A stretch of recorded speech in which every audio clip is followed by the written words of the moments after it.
I come to you today to speak of liars, lawsuits, and laughter. The first time I heard about Holocaust denial, I laughed. Holocaust denial? The Holocaust, which has the dubious distinction of being the best documented genocide in the world. Who could believe it didn't happen? Think about it.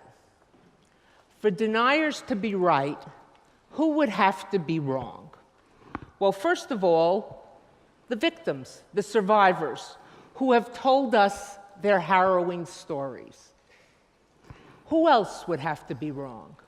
The bystanders, the people who lived in the myriads of towns and villages and cities on the Eastern Front, who watched their neighbors be rounded up, men, women, children, young, old, and be marched to the outskirts of the town to be shot and left dead in ditches.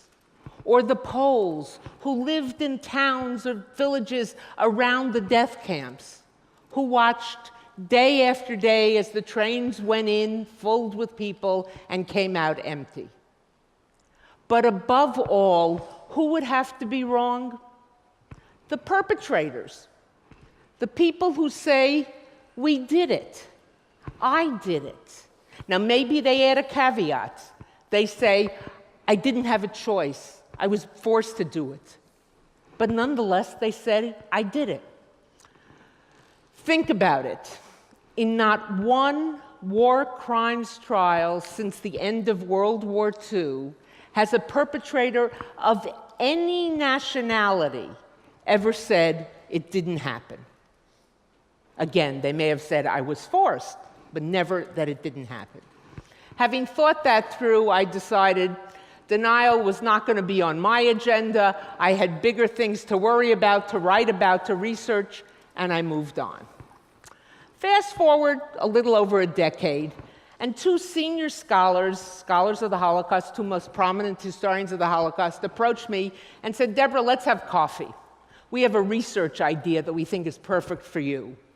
Intrigued and flattered that they came to me with an idea and thought me worthy of it, I asked, what is it? And they said, Holocaust denial. And for the second time, I laughed. Holocaust denial?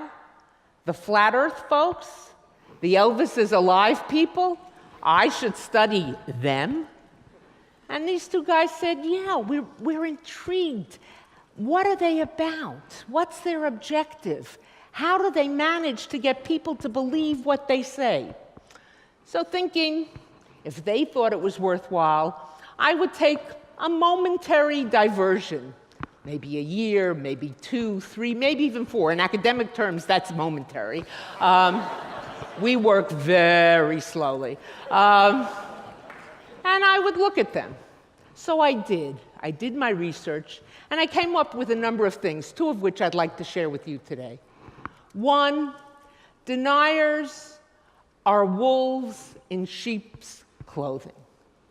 They are the same Nazis, neo-Nazis. You can decide whether you want to put a neo there or not.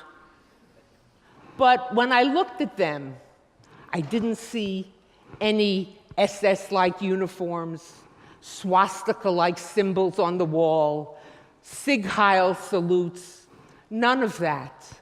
What I found instead were people parading as respectable academics.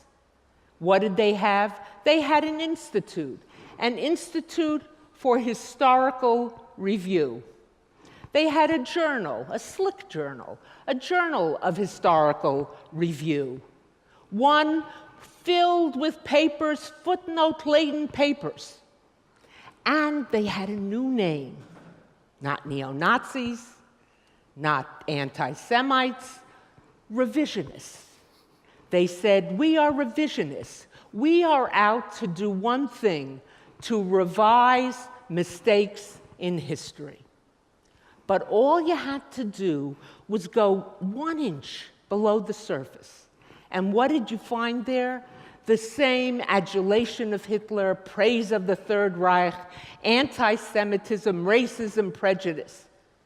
This is what intrigued me. It was anti-Semitism, racism, prejudice, parading as rational discourse. The other thing I found, and we saw a slide earlier about facts and opinions. Many of us have been taught to think there are facts and there are opinions. After studying deniers, I think differently. There are facts, there are opinions, and there are lies. And what deniers want to do is take their lies, dress them up as opinions, maybe edgy opinions, maybe sort of out-of-the-box opinions, but then if they're opinions, they should be part of the conversation. And then they encroach on the facts. I published my work. The book was published, Denying the Holocaust, The Growing Assault on Truth and Memory. Came out in many different countries, including here in Penguin, UK, and I was done with those folks and ready to move on. Then came the letter from Penguin, UK.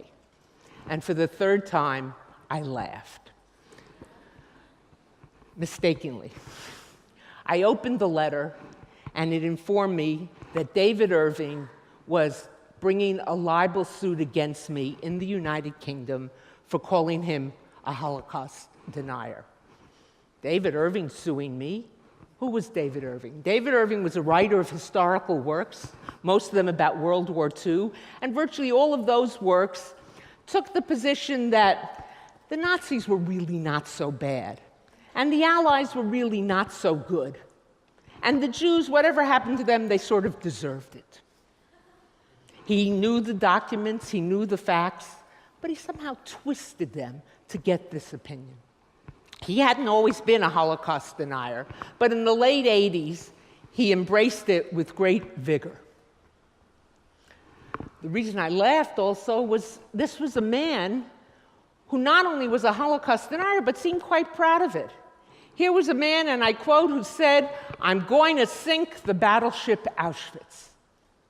Here was a man who pointed to the number tattooed on a survivor's arm and said, "How much money have you made from having that number tattooed on your arm?" Here was a man who said, "More people died in Senator Kennedy's car at Chappaquiddick than died in gas chambers at Auschwitz." It's an American reference, but you can look it up. This was not a man who seemed at all ashamed or reticent about being a Holocaust denier. Now, lots of my academic colleagues counseled me, Deborah, just ignore it. When I explained you can't just ignore a libel suit, they said, who's going to believe him anyway? But here was the problem. British law put the onus, put the burden of proof on me to prove the truth of what I said. What did that mean? That meant if I didn't fight, he would win by default. And if he won by default, he could then legitimately say, my David Irving version of the Holocaust is a legitimate version. Deborah Lipsdat was found to have libeled me when she called me a Holocaust denier. Ipso facto, I, David Irving, am not a Holocaust denier. And what is that version? There was no plan to murder the Jews. There were no gas chambers. There were no mass shootings. Hitler had nothing to do with any suffering that went on. And the Jews have made this all up to get money from Germany and to get a state. And they've done it with the aid and abetance of the Allies. They've planted the documents and planted the evidence. I couldn't let that stand and ever face a survivor or a child of survivors. I couldn't let that stand and consider myself a responsible historian. So we fought, and for those of you who haven't seen Denial, spoiler alert, we won.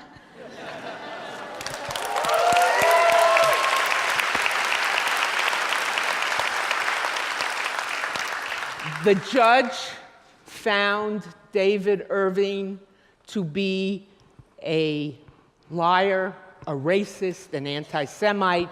His view of history was tendacious. He lied, he distorted, and most importantly, he did it deliberately. We showed a pattern in over 25 different major instances, not small things. Many of us in this audience write books or writing books. We always make mistakes. That's why we're glad to have second editions, correct the mistakes. But these always moved in the same direction. Blame the Jews, exonerate the Nazis. But how did we win? What we did is follow his footnotes back to his sources.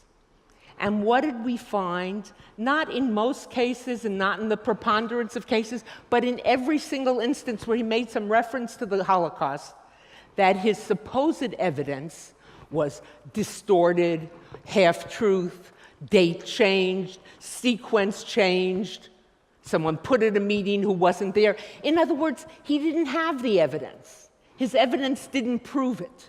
We didn't prove what happened. We proved that what he said happened, and by extension, all deniers, because he either quotes them or they get their arguments from him, is not true. What they claim, they don't have the evidence to prove it. What message does it have? I think in the context of the question of truth, it has a very significant message. Because today, as we well know, truth and facts are under assault. Social media, for all the gifts it has given us, has also allowed the difference between facts, established facts, and lies to be flattened. Third of all, extremism. You may not see Ku Klux Klan robes, you may not see burning crosses, you may not even hear outright white supremacist language. It may go by names alt-right, National Front, pick your names. But underneath, it's that same extremism that I found in Holocaust denial parading as rational discourse. We live in an age where truth is on the defensive. I'm reminded of a New Yorker cartoon, a quiz show recently appeared in the New Yorker, where the host of the quiz show was saying to one of the contestants, "Yes, ma'am, you had the right answer, but your opponent yelled more loudly than you did, so he gets the point." What can we do? First of all, we cannot be beguiled by rational appearances. We've got to look underneath, and we will find there the extremism. Second of all, we must understand that truth is not relative. Number three, we must go on the offensive, not the defensive. When someone makes an outrageous claim, even though they may hold one of the highest offices in the land, if not the world, we must say to them, where's the proof? Where's the evidence? We must hold their feet to the fire. We must not treat it as if their lies are the same as the facts. And as I said earlier, truth is not relative. Many of us have grown up in the world of the academy and enlightened liberal thought, where we're taught everything is open to debate. But that's not the case. There are certain things that are true. There are indisputable facts, objective truths. Galileo taught it to us centuries ago, even after being forced to recant by the Vatican that the earth moved around the sun. He came out, and what is he reported to have said? And yet it still moves. The earth is not flat. The climate is changing. Elvis is not alive. And most importantly, truth and fact are under assault. The job ahead of us, the task ahead of us, the challenge ahead of us is great. The time to fight is short. We must act now.